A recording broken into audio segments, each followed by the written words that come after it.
Hi everyone, here's the Book Chemist once again. Today I'm reviewing Babel by R.F. Kuang, a very ambitious and beautiful, brilliant fantasy novel about language and even more about translation. A novel that is extremely aware of how translation is this impossible and yet necessary act that bridges distances between our cultures, our languages, and really our worldviews and our psyches. It's also a book that's always aware that translation, just like basically everything else in our world really, is rarely left alone by power, by the market, by all these forces bent on exploiting it for their own gain, for their own privilege and benefits. The novel's setting is very compelling. It is set in a fantasy version of the 1830s, where magic exists in the form of silver making. Basically, by inscribing words in 2 or more different languages on bars of silver, translators can create spells. And these spells are all the more powerful the more aware these translators are of the subtleties of the languages they're handling, the origins and etymology of the words they're using, and so on and so forth. Translators then are an extremely precious caste and an extremely precious commodity in this world. And the novel follows Robin, a young man who was born in China and who is taken from his hometown. He is basically harvested really at a very young age and brought to England, where he is taken under the tutelage of Professor Lovell, a professor at Oxford University, and he is made to study so that he can prepare for a career at Oxford himself.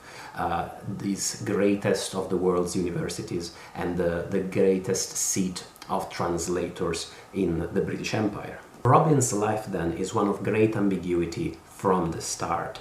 He was born in China and he is given British citizenship, but he is neither Chinese nor English. He cannot feel fully part of either culture.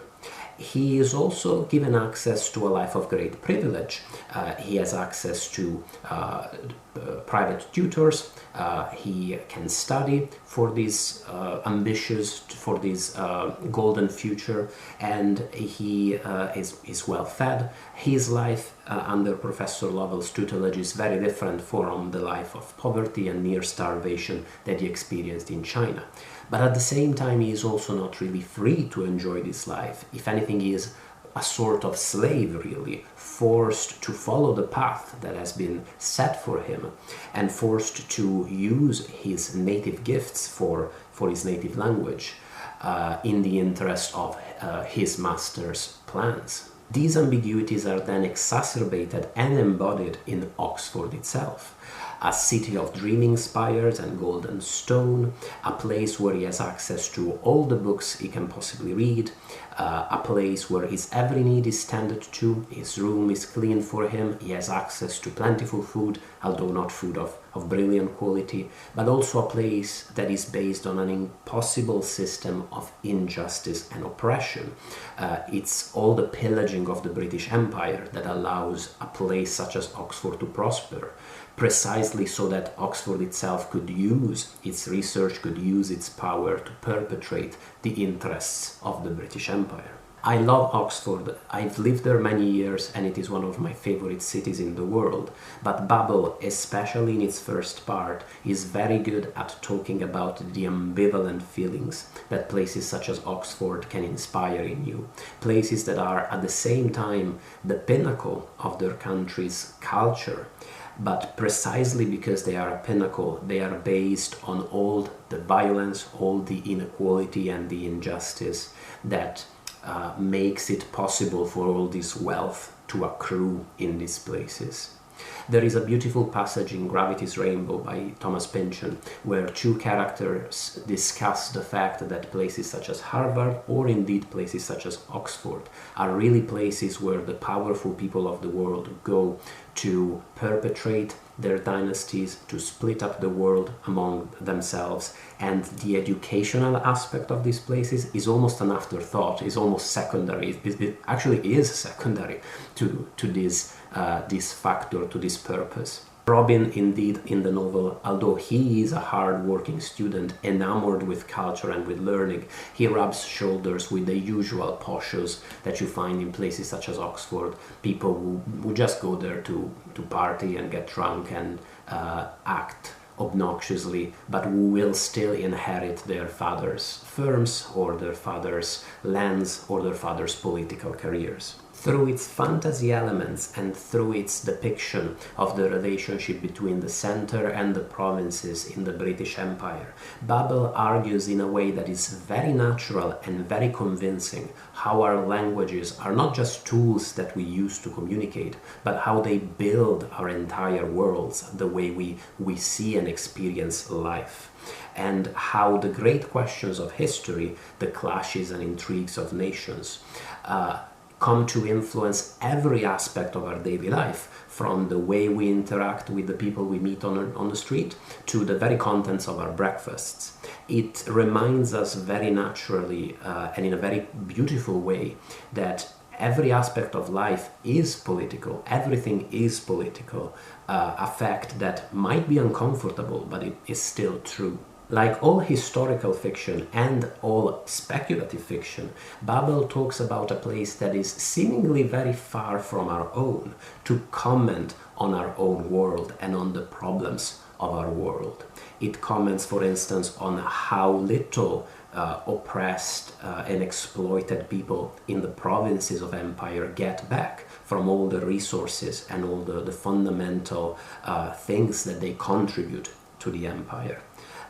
It shows the horror of the fact that people in power set the cost for goods that could save millions of lives if they were made readily available to all, from food to medicine and beyond.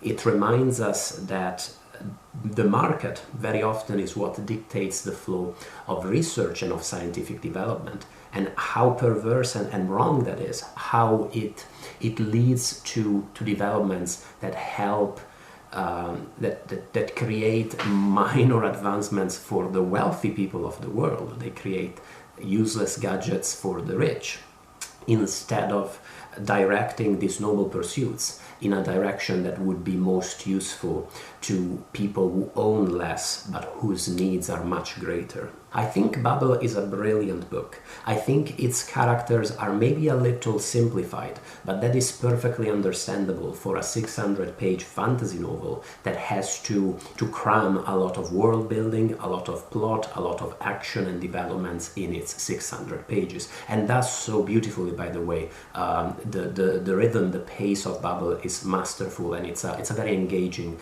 very thrilling book, a real page-turner. At the same time, I'm not 100% convinced by the book. I don't think I am.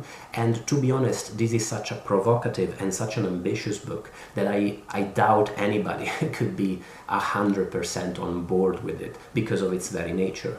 I recently discussed it at an event, a reading group in my local Waterstones, and I got the impression there that even the people who loved the book still had maybe some misgivings about certain aspects of it.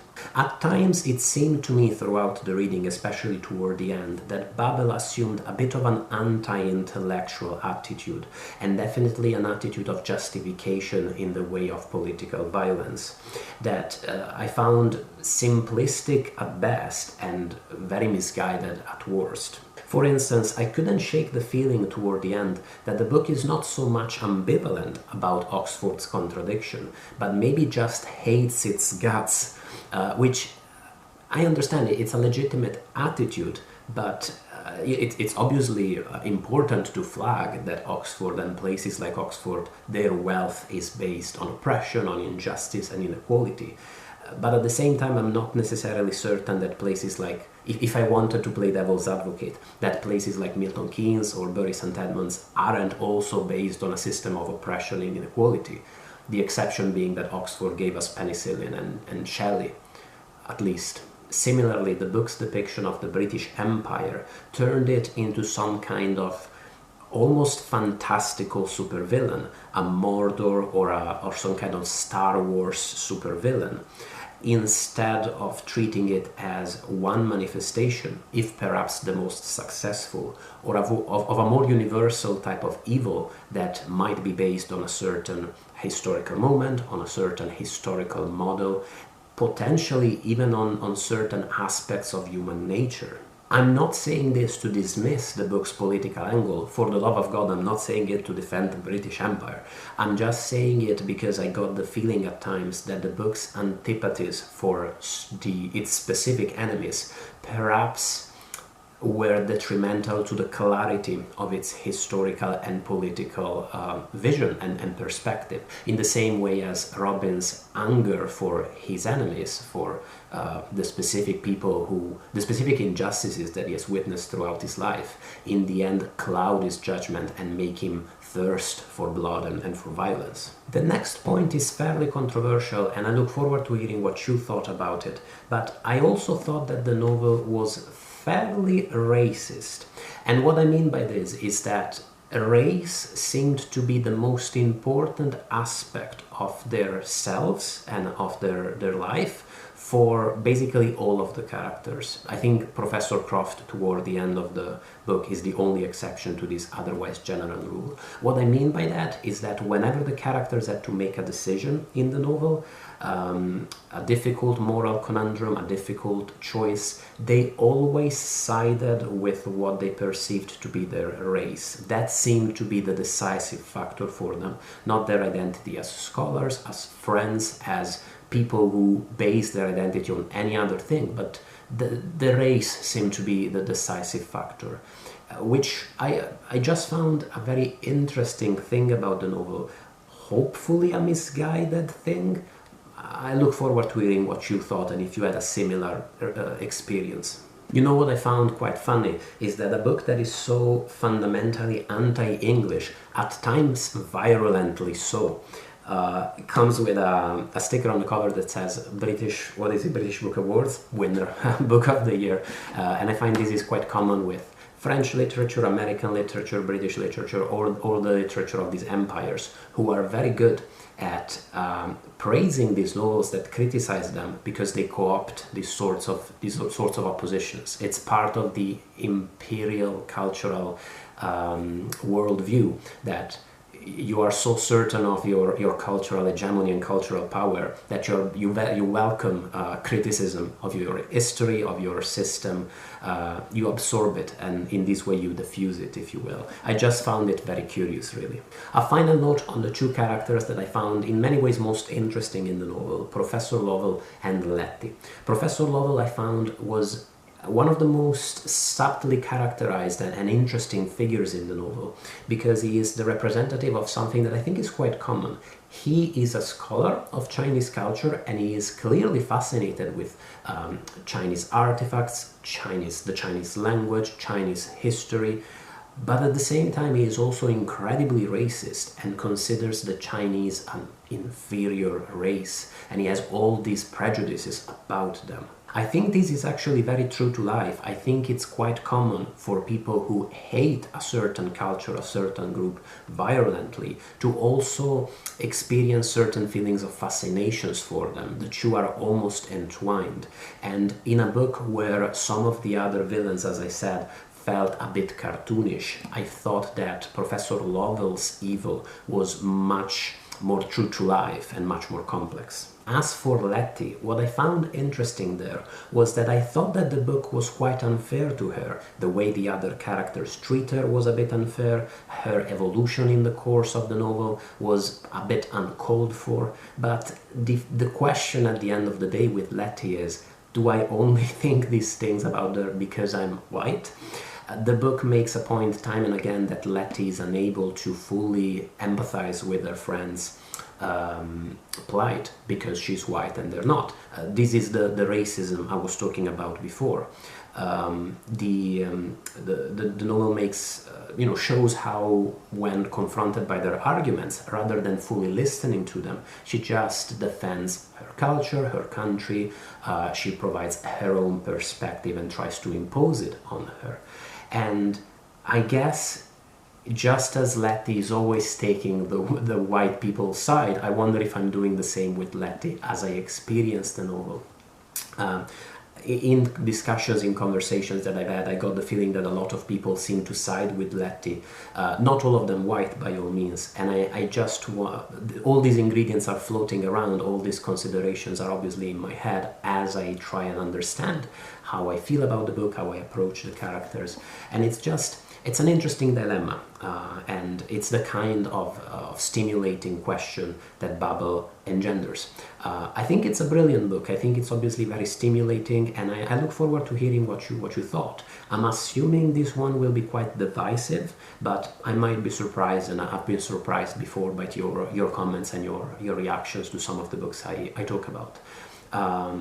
I do recommend it by all means to anybody who's into fantasy novels that deal with academic settings or that mix history with these magical systems.